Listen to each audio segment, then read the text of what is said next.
नमस्कार, मैं हूं आपके साथ ममता तिवारी। ईरान ने फिर ऐसा काम किया है जिसने इजराइल के जख्मों को हरा करने का काम किया है।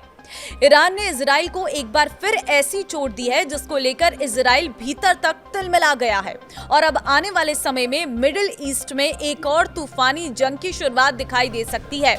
दरअसल ईरान ने बुधवार को एक शख्स को इजराइल के लिए जासूसी करने के आरोप में मौत की सजा दे दी है।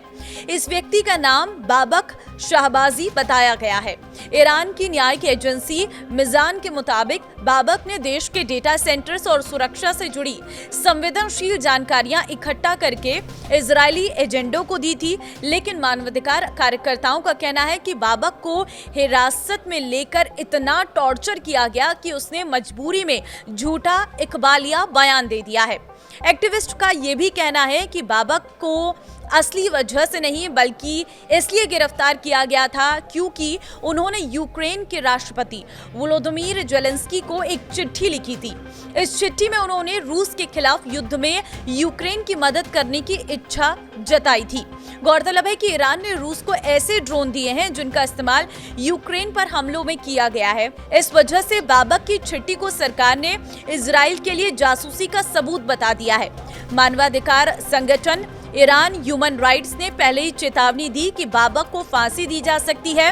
उनका कहना है कि बाबक की वो चिट्ठी जिसमें उन्होंने यूक्रेन की मदद करने की बात कही थी, उसे ही ईरानी एजेंसियों ने इजराइल से जुड़े होने का प्रमाण माना।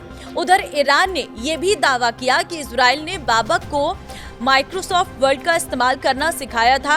हालांकि इस दावे को लेकर कोई ठोस सबूत नहीं दिए गए हैं और न ही ईरान सरकार ने इस पर कोई खुली जानकारी दी कि बाबक को किस तरीके से मौत की सजा दी गई है।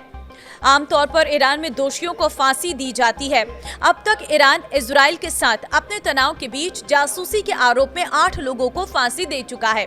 मानवाधिकार कार्यकर्ताओं को आशंका है कि ईरान अब और अधिक लोगों को सजाए मौत दे सकता है। जून महीने में इजराइल और ईरान के बीच 12 दिन की जंग हुई थी। इसमें इजराइल ने हवाई हमले किए और करीब 1100 लोगों की मौत हुई, जिनमें कई सैन्य अधिकारी भी शामिल है। इसके अलावा में इसके जवाब में ईरान ने इजराइल पर मिसाइलों से हमला किया था। इस पूरे मामले को लेकर मानवाधिकार संगठन ने ईरान सरकार से अपील की है कि वो निष्पक्ष जांच और सुनवाई सुनिश्चित करे और टॉर्चर के जरिए बयान लेने की प्रक्रिया को बंद करे। एक्टिविस्ट का कहना है कि बाबक शाहबाजी को जासूस साबित करने के लिए मनगढ़ंत कहानियां गढ़ी गई और उनके साथ न्याय नहीं हुआ। सवाल यह है कि ईरान के भीतर कितने इजरायली जासूस मौजूद हैं, तो सवाल यह भी है कि सिर्फ एक चिट्ठी के आधार पर किसी शख्स को इजराइल का जासूस करार देकर फांसी पर चढ़ाना ईरान की घबराहट को नहीं दिखाता है। बहरहाल एक तरफ ईरान अपने ही मुल्क में इजराइल के जासूसों को सजाए मौत दे रहा है, तो दूसरी तरफ इजराइल खामेनेई के खात्मे का प्लान तैयार कर रहा है।